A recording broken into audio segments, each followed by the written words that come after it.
As Jiafeng said, we've been looking at these issues over the last few months. It's been terrifically interesting working with Chinese and international colleagues on the question of information and public participation. I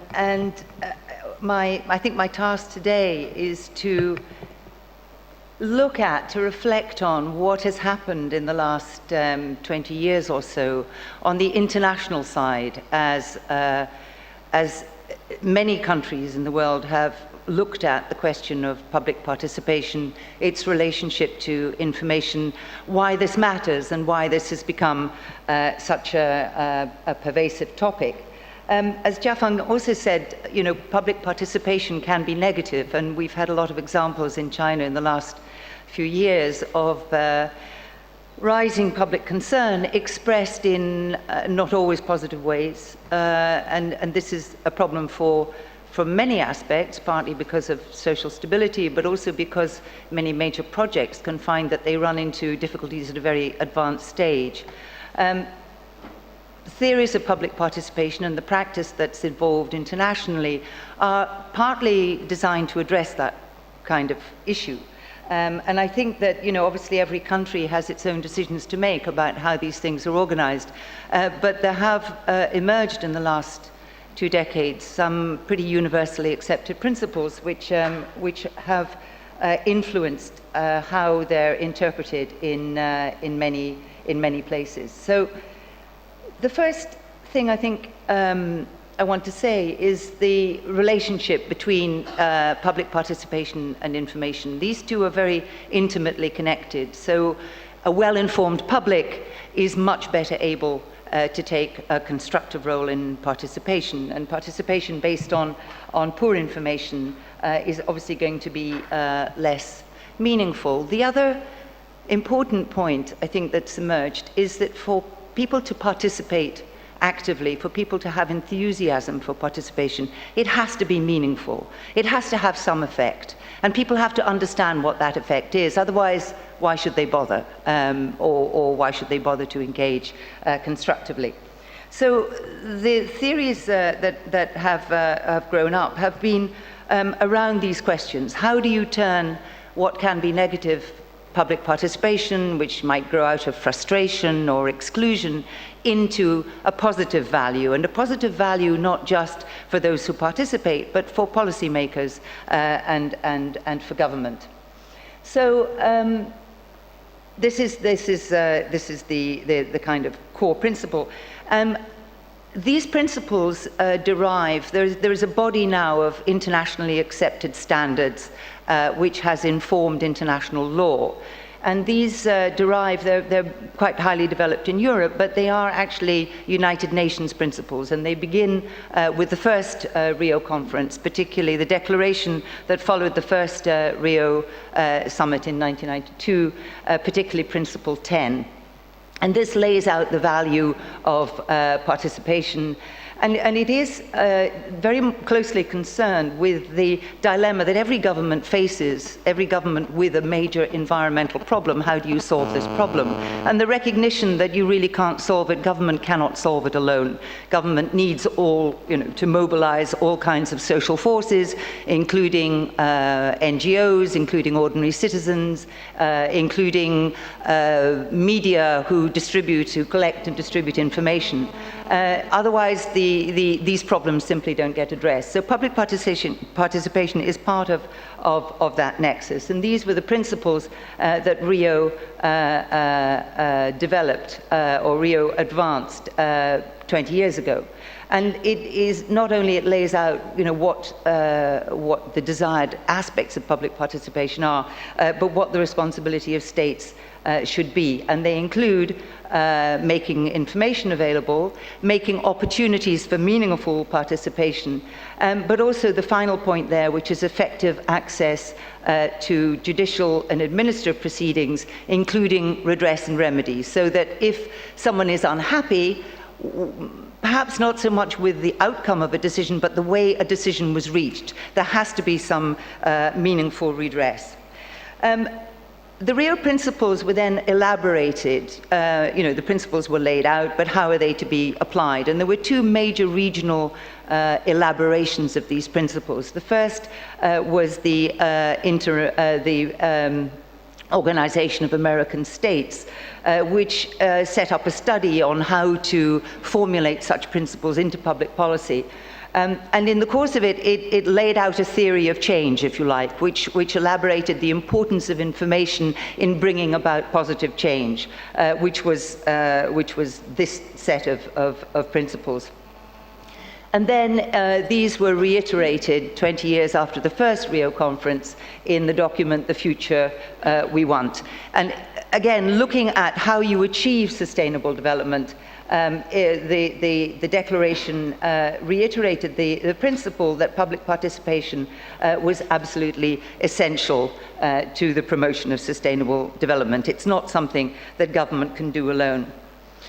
So how did these principles then become elaborated into policy formation? Well, that had to wait again until Bali in 2010. And this, again, was a UN meeting. It was the UNEP's Governing Council meeting in Bali. And it published the guidelines for the development of national legislation on access to information, public participation, and access to justice in environmental matters. And these are known for short as the Bali Guidelines. And these set out the standards for the information aspects of Principle 10. And this included the responsibility of government to collect, to publish data, to make other information available on request, and to pay attention to public awareness and to capacity building in the public. And they're very similar in intention to the Inter-American strategy. And these guidelines have served as guidelines to governments, as each government, and in very different countries with very different systems, thinks about how to take the principles and how to enact them in national legislation. So there are some important issues here. There is a difference, there are categories of information which ought to be proactively published. And then there are categories of information that are obtainable on request. So what are the rules that define who can ask for information? What are the rules that define how a government has to respond to that? What are the grounds for refusal? And again, Bali pretty much said that most information on environmental issues should be available.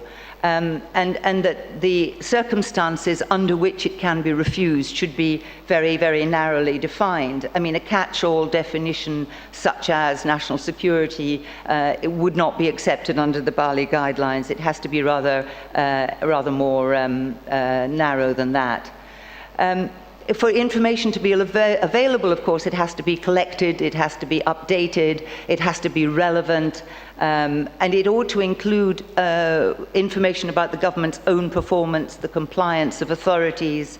Again, there should be speedy information in the event of a major public event, an environmental event, an oil spill, a flood, and so on. And that states should regularly report on the state of their national environment and the pressures on it.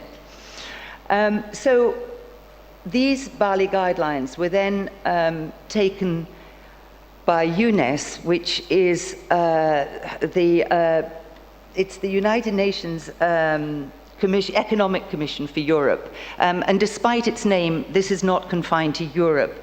This includes the European Union, it includes non-EU Europe, but it also includes North America, parts of Central Asia. In total, 56 member countries are members of UNES. And they elaborated the Aarhus Convention, which is the most, I think, complete blueprint for how you manage freedom of information in environmental issues and therefore how you manage public participation. And this is was adopted by UNES members, which means that for the European Union members at least, it's mandatory that this should be incorporated into national law. So these principles that you see are now part of the legal framework of all European Union states, but also other member states who are members of UNES. 45 states and the European Union have ratified it. So this is really becoming an international standard, and on which, eventually, I guess, a global standard would certainly have to take account of it and would very likely build on this experience. And it grants rights to the public. So it grants the right of access to environmental information. It grants the right of public participation in decision-making.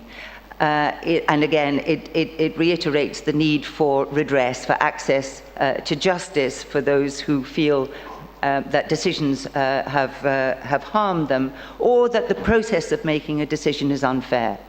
Now, the importance of the second point there, public participation in decision-making, is that, and I think that perhaps something that colleagues in China might reflect on, it seems to us that many of the protests in China result from the exclusion of a wider set of stakeholders from the basic decision-making. Is a project going to happen? How is it going to happen? What's it going to be? Where's it going to be? How is it going to be designed? What are going to be the impacts on local people or the wider impacts on the nation? These tend to be closed processes in China and in many other countries. The point of the Aarhus Convention is that it says public participation is at an early stage in those processes, so that you need to open up under the Aarhus Convention the whole question of planning, the whole question of including strategic planning, but also project planning at a very early stage, to participation from ordinary citizens, from other experts, from many stakeholders. And that if you have that discussion early, it's not the case that everybody will accept the decision in the end, because obviously people will lose, but at least the process of decision-making is seen as fair, and that those who do lose will at least have engaged and will accept the outcome of the procedure more readily, even if it goes against them. So it's extremely important in terms of promoting, I guess, social harmony and indeed constructive engagement. So how these principles were applied raised a number of questions, because of course every government might take a different approach. So just the basic question of what is environmental information, that's defined very broadly under Aarhus. Why? What's the point of making information available? Well, there are any number of reasons why the widely available environmental information is reckoned to be a public good. For one thing, it raises awareness of environmental issues, it warns people of risks. It's also very important if you're trying to get behavior change in a population. If people understand the environmental consequences of their behavior, then they are more likely to understand and make an effort to change. Also, if you are concerned about public reaction to an environmental situation, which is indeed the case in China, it's quite useful to have warning of public anxiety about a particular issue at an early stage, rather than be surprised further down the line. Information, as I said earlier, facilitates public participation. It's also, if you're a government and you're trying to persuade public opinion to accept a policy, information is pretty key. So is there a right? Who has the right to access information? Well, essentially the Aarhus Convention viewed it as a right. This is not something that a government can decide at its own convenience or its own discretion to tell a population. This is something that every citizen has a right to access. And how should it be made available? Well, there are all sorts of means. We've heard many of them earlier in the session. You can disseminate information through media. You can disseminate information through fixed websites. You can have closed list groups. There are all kinds of ways. You can also make data available, including raw data, for people to take and to use in their own research, and you can respond.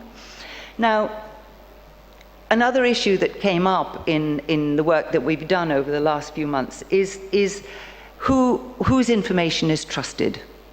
There's a lot of concern, I think, in China about what is defined as rumor, so unverified information, which often gets a ready acceptance amongst people, particularly through social media. People are more inclined, it seems, to believe a rumor than they are to believe government information.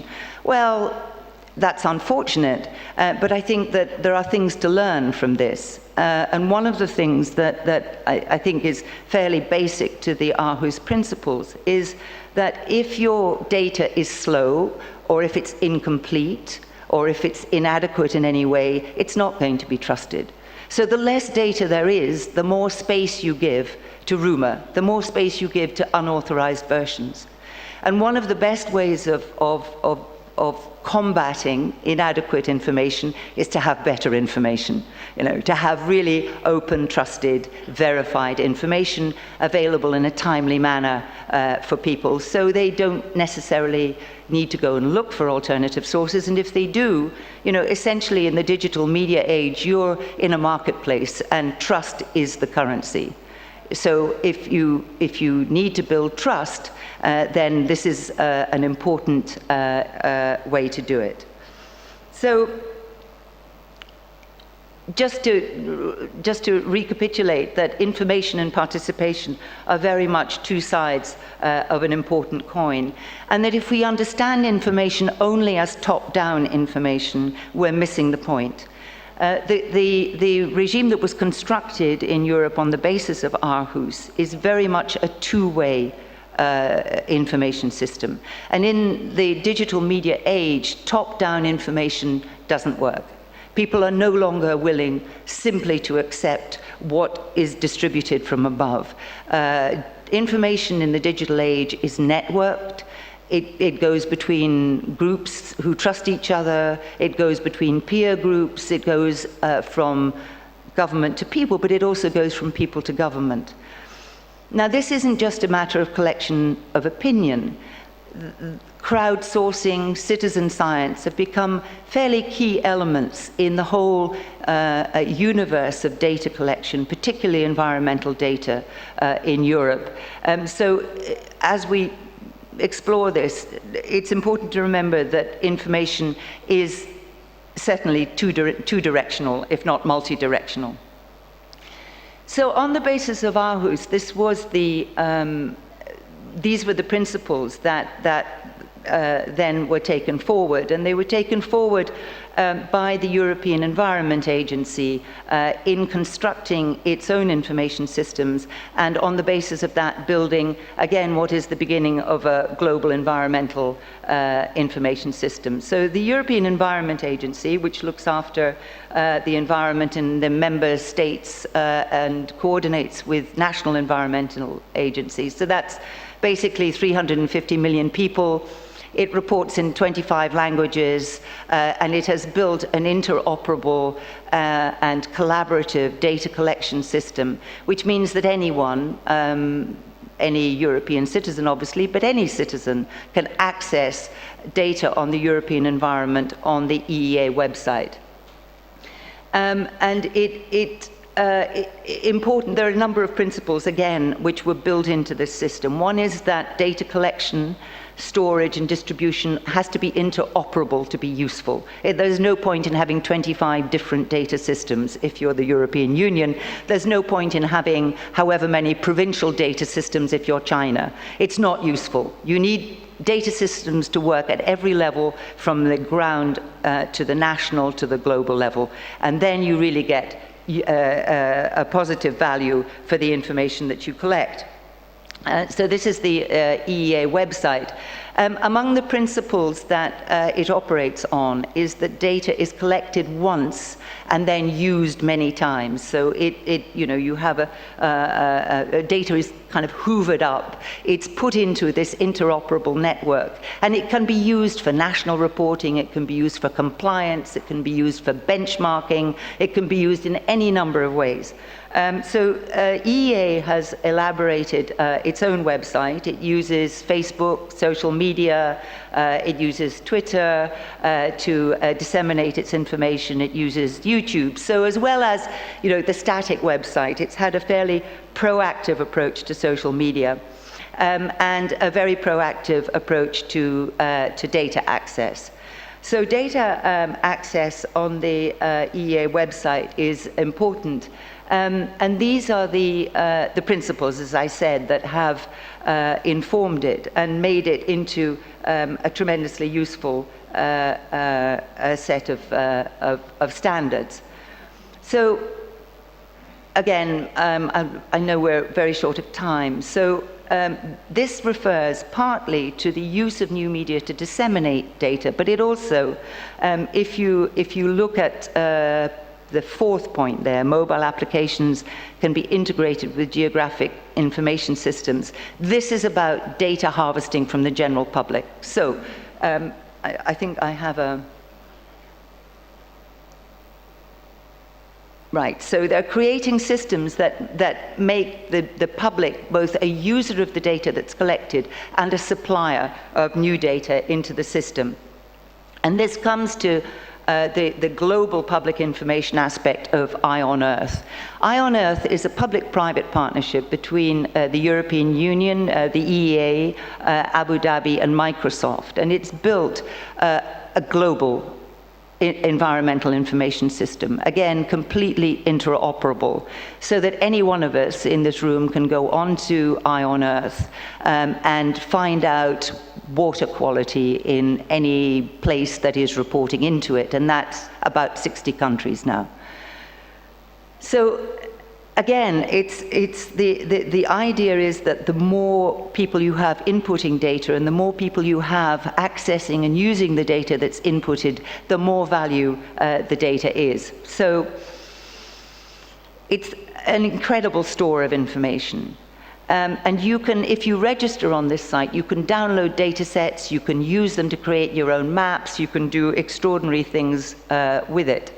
I can, for instance, I could organize my street in London to report on air quality in my street, and that would sit on this. Other people could do the same. You can get a very granular set of information if you harvest people, ordinary citizens. So this is one of the things that you can do without registering on the site. You can just go and play. A lot of these are animated. I've taken some screenshots just to show you what is. I know PM10, it's quite interesting because you just get an immediate sense of where the pollution issues are in Europe, and where the air quality issues are in Europe. PM 2.5, I know this is a major issue. This again is an animated, you can just go on and find it. And so again, it's an animation which takes you through the more serious, though I think I looked up it's about 160 in Beijing today, so it would be pretty high up the scale. So we're pretty lucky in Europe, I think, on PM 2.5. Noise pollution. This is something that citizens, put in their own kind of complaints about noise, so that you have both technical data collection and you have citizens' observation on noise pollution. I think we all suffer from noise pollution. And if you look at, I've taken this particular geography because just to show you that Eye on Earth, although it was a European initiative, is a global system, so that you can, anyone again here, if you want to complain about noise in Chaoyang district, you can put it on this map and other people can access it. So you can contribute to the general global data input. This is a popular one. If you're going on holiday and you want to know, what you'll be swimming in, you can find out.